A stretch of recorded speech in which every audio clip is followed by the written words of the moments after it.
नमस्कार। मैं कमलेश कबीर आपका एक बार फिर स्वागत करता हूं इस नए एपिसोड में।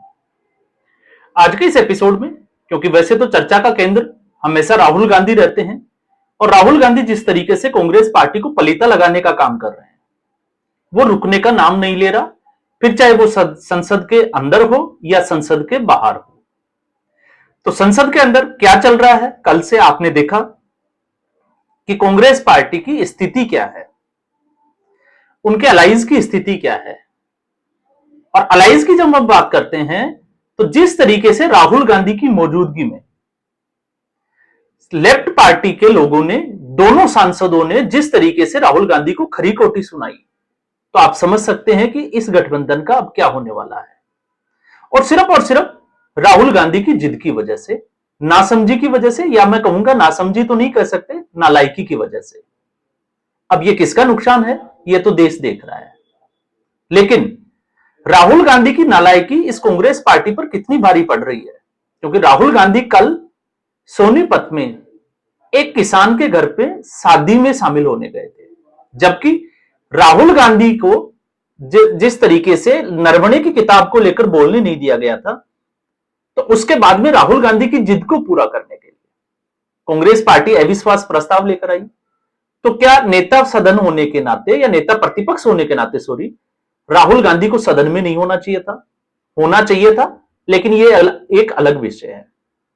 लेकिन चूंकि राहुल गांधी हरियाणा की धरती पर थे, तो हरियाणा में इस वक्त कांग्रेस पार्टी की क्या स्थिति है, पहले हम थोड़ा सा उसकी चर्चा करते हैं। 10 राज्यों की 37 सीटों पर राज्यसभा के लिए चुनाव होने वाला। कांग्रेस पार्टी के लगभग, अगर आप हिस्से में देखोगे, तो 7 सीटें। तो 7 सीटों में से एक सीट हम निकालते हैं महाविकास आघाड़ी की, जिसमें शरद पवार एक बार फिर निर्विरोध निर्वाचित हो चुके हैं। तो गणित क्या था, यह आपको पता था। उद्धव ठाकरे आदित्य ठाकरे के लिए चाहते थे कि आदित्य ठाकरे को राज्यसभा में भेजा जाए, लेकिन कामयाब नहीं हो पाए। तो अब उद्धव ठाकरे राज्यसभा के, सॉरी, शरद पवार राज्यसभा के लिए निर्वाचित हो चुके हैं। तो अब बचती है 6 सीट। तो 6 सीटों में एक आपको पता है फूलोदेवी महतो जो छत्तीसगढ़ से, और दूसरे अभिषेक मनु सिंघवी तेलंगाना से। तो ये दोनों सीट रिपीट हुई है राज्यसभा के लिए कांग्रेस पार्टी की तरफ से। अब बचती है 4 सीटें। तो 4 सीटों के खेल में एक सीट का खेल जो है वो हरियाणा का भी है। अब हरियाणा में लोकसभा चुनाव के बाद जब विधानसभा चुनाव हुआ, तो आप उस सिनेरियो को अगर आप देखोगे, तो कांग्रेस पार्टी को पूरी उम्मीद थी कि हरियाणा वो जीत रही है। सारे पॉलिटिकल पंडित भी यही मान रहे थे। कारण सिर्फ और सिर्फ 3 थे। एक, किसान आंदोलन का केंद्र रहा, दूसरा एनपीएस और ओपीएस का मुद्दा, और एक अग्निवीर का। इसके बावजूद कांग्रेस पार्टी हरियाणा में हार जाती है। कारण क्या था, आपको सबको पता है। जिस तरीके से कुमारी शैलजा का अपमान किया, और उसके बाद जो स्थिति बिगड़ी कांग्रेस पार्टी की, कांग्रेस पार्टी उसको संभाल भी नहीं पाए। कांग्रेस पार्टी ने उस स्थिति को संभालने के लिए अशोक तंवर को भारतीय जनता पार्टी से वापस कांग्रेस पार्टी में लिया है। बावजूद इसके कांग्रेस पार्टी हार जाती है। चुनाव हारने के बाद में हरियाणा में फैक्ट फाइंडिंग कमेटी बनती है, अशोक गहलोत और प्रताप सिंह बाजवा, जो अपने अपने राज्यों में कांग्रेस पार्टी का बट्टा बिठा चुके हैं। अशोक गहलोत वो तो चर्चा का केंद्र रहते हैं। जिस तरीके से 2.5 साल का फॉर्मूला हुआ, और सचिन पायलट को, या सचिन पायलट के एम्बिशंस को, उनकी महत्वाकांक्षा को देखते हुए अशोक गहलोत भाप गए थे कि अगर सचिन पायलट मुख्यमंत्री बन जाते हैं 2.5 साल के लिए, तो वैभव गहलोत का पूरा कैरियर चौपट हो जाएगा। फिर राजनीति में वैभव गहलोत को पूछने वाला कोई भी नहीं रहेगा। उस व्यक्ति से उम्मीद की जाती है, जो व्यक्ति राजस्थान में कांग्रेस पार्टी को डुबा चुका है, वो हरियाणा में फैक्ट फाइंडिंग कमेटी का जो है वो सदस्य बनकर यह पता करेगा कि हारा क्यों। तो फिर भूपेंद्र सिंह हुड्डा के वर्चस्व को चैलेंज कौन कर सकता है? क्या गांधी परिवार में इतनी हिम्मत है, या गांधी परिवार कर सकता है? तो उसका परिणाम यह था कि 1 साल कांग्रेस पार्टी विपक्ष का नेता ही तय नहीं कर पाई, और अंत में परिणाम यह होता है कि भूपेंद्र सिंह हुड्डा नेता प्रतिपक्ष बन जाते हैं हरियाणा विधानसभा में। तो एक कहानी यहां तक रहती है। अब दूसरी कहानी अब शुरू होती है, और दूसरी कहानी शुरू कहां से होती है? अंबाला के रहने वाले करमवीर सिंह बोध, पहले भी हमने बात की थी लेकिन आज हम विस्तार से बात करते हैं, जिनको राज्यसभा का टिकट दिया गया है।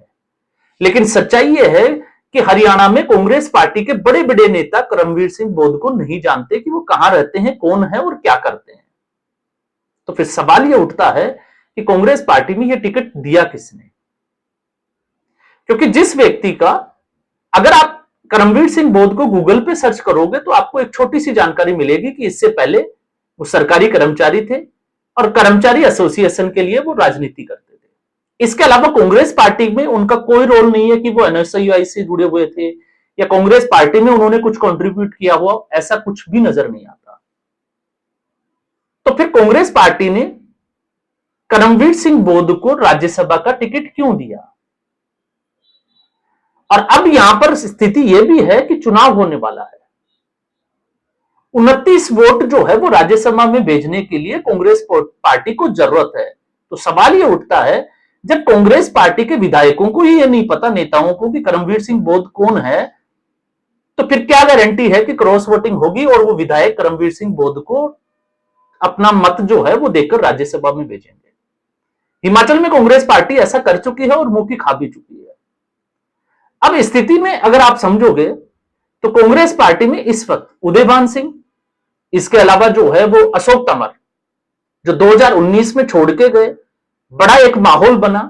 उस माहौल में घसीटा गया भूपेंद्र सिंह हुड्डा को, क्योंकि दोनों आमने सामने थे, एक जाट वर्चस्व की राजनीति तो दूसरा दलित की।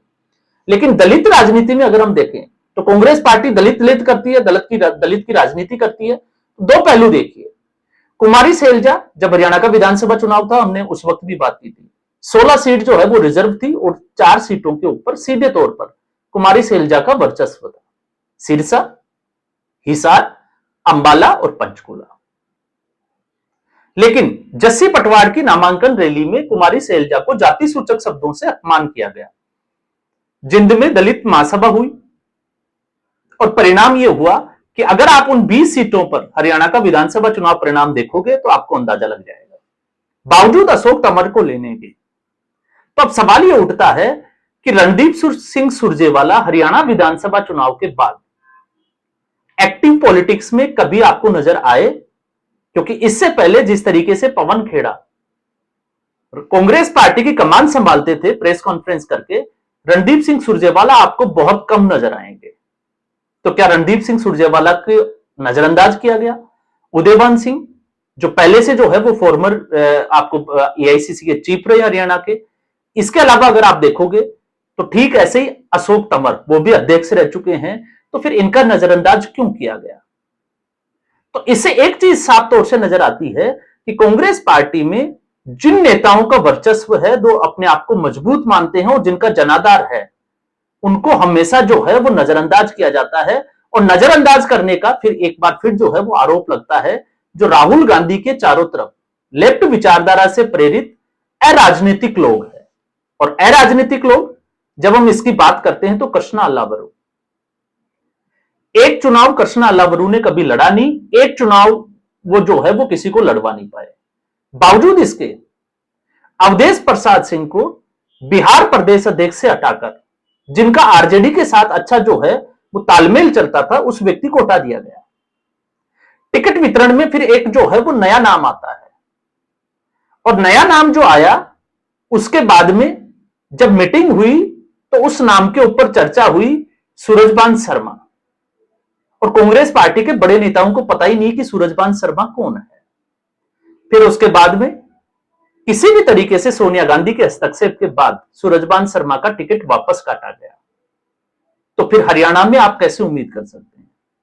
तो हरियाणा में खबर यह है कि यह सारा जो है वो किया धरा है के राजू का। तो आप के राजू को सर्च करिए, आपको अंदाजा लगेगा कि जय जगत के वह सदस्य जो है वो है कौन। ये कभी नहीं चाहते, ये चाहते हैं कि ऐसे लोगों को टिकट दिया जाए, ऐसे लोगों को शामिल किया जाए जो इनकी मुट्ठी में रहे, इनके हिसाब से काम करें। क्योंकि अगर किसी मजबूत नेता को ऐसा किया गया तो फिर वो इनके कब्जे से बाहर हो जाएगा और कहीं इनकी राजनीति जो है वो खतरे में ना पड़ जाए। तो इनकी राजनीति कौन सी है? इनकी राजनीति है राहुल गांधी की नासमझी का फायदा उठाना और कांग्रेस पार्टी को बर्बाद करना और अपने आप को जो है वो बचाते रहना। क्योंकि राज्यसभा में भेजने के लिए एक नाम और जो है वो हरियाणा से आता है और वो है रावदान सिंह। तो रावदान सिंह में क्या कमी थी कि करमवीर सिंह बोध को जो है वो राज्यसभा के लिए चुना गया। तो जो लोगों को यह लगता है कि कांग्रेस पार्टी भी धरातल में क्यों दसती जा रही है, तो उसका कारण गांधी परिवार की नासमझी। आप सीधे तौर पर कह सकते हैं राहुल गांधी इस मामले में जो है वो बिल्कुल भी राजनीतिक नहीं है। लेकिन उससे भी बड़ी बात यह है कि अब कांग्रेस पार्टी में बचा कौन है। तो आज कांग्रेस पार्टी की स्थिति यह हो गई है कि जो व्यक्ति, क्योंकि जिला अध्यक्ष होंगे, फिर उनको जो है वो टिकट नहीं दिया जाएगा, जिला संगठन को मजबूत किया जाएगा। एक साल से राहुल गांधी और राहुल गांधी का तथाकथित जो मीडिया था, जिसको हम दरबारी मीडिया कहते हैं, वो राग अलापते रहे कि सर्जरी होगी, अब सर्जरी होगी, अब सर्जरी होगी। उस वक्त भी हमने बात की थी कि सर्जरी करने वाला डॉक्टर कौन होगा। अगर राहुल गांधी उसका डॉक्टर है तो फिर आप इसकी उम्मीद नहीं कर सकते। और क्यों नहीं कर सकते? क्योंकि दिल्ली विधानसभा चुनाव के समय राहुल गांधी गुजरात में एक्टिव थे। गुजरात में अधिवेशन हुआ, जिला संगठन को मजबूत करने की बात हुई, बारात के घोड़ों की बात हुई, लंगड़े घोड़ों की बात हुई। एक साल से कांग्रेस पार्टी ने गुजरात में क्या किया? शायद राहुल गांधी पलटकर गए भी नहीं। हरियाणा में चुनाव हारने के बाद में फिर एक बार जो है वो जोरों शोरों से यह हल्ला हुआ, लिपापोती करने के लिए, राहुल गांधी को बचाने के लिए, कि जिला संगठन को मजबूत किया जाएगा, जिला अध्यक्षों की नियुक्ति की जाएगी। कितने जिला स्तर पर जिला अध्यक्षों की नियुक्ति कांग्रेस पार्टी ने अब तक की? और उसमें एक बात और जो जोड़ देनी चाहिए कि जिला अध्यक्षों को टिकट नहीं देना चाहिए। तो फिर हिमाचल प्रदेश से इस वक्त जिस व्यक्ति को राज्यसभा का टिकट दिया गया है, आप सर्च करिए, उस व्यक्ति ने 1 से 1.5 महीने पहले कांग्रेस पार्टी में वो जिलाध्यक्ष बनते हैं और 1.5 महीने में ऐसा क्या हो जाता है कि उसको कांग्रेस पार्टी राज्यसभा में भेजने के लिए तैयार हो जाती है। तो यह है कांग्रेस पार्टी में राहुल गांधी की कथनी और करनी में अंतर। और यही एक वजह है कि कांग्रेस पार्टी में बड़े नेता जिनका वाकई में जो है वो आप G23 कहिए या कुछ भी कहिए, जिनकी राजनीतिक पकड़ है, वो कोई भी हो सकता है, वो शकील अहमद भी हो सकता है, वो दूसरे भी हो सकते हैं, जो कांग्रेस पार्टी छोड़कर जा रहे हैं, मैं उनकी भी बात कर रहा हूं। आखिर उनकी राय राहुल गांधी को क्यों चुभती है? तो इससे आप अंदाजा लगा सकते हैं। और ऐसा ही जो है वो आगे भी कांग्रेस पार्टी का हाल रहेगा। तो मुझे लगता है कि कांग्रेस पार्टी को, किसी भी पार्टी को, राजनीतिक दल को हराने की जरूरत नहीं है। कांग्रेस पार्टी इस वक्त कालिदास मोड़ पे है। मैं कवि कालिदास की बात नहीं कर रहा, मैं महामूर्ख कालिदास की बात कर रहा हूं कि वो जिस डाल पर बैठ रही है उसी को काटने का काम कर रही है। तो कांग्रेस पार्टी का ये जय जगत कांग्रेस पार्टी की ही पर काटने में लगा हुआ है। तो आज के एपिसोड में बस इतना ही। उम्मीद करूंगा वीडियो एपिसोड आपको पसंद आया होगा। वीडियो को लाइक करें, शेयर करें, चैनल जरूर सब्सक्राइब करें। धन्यवाद।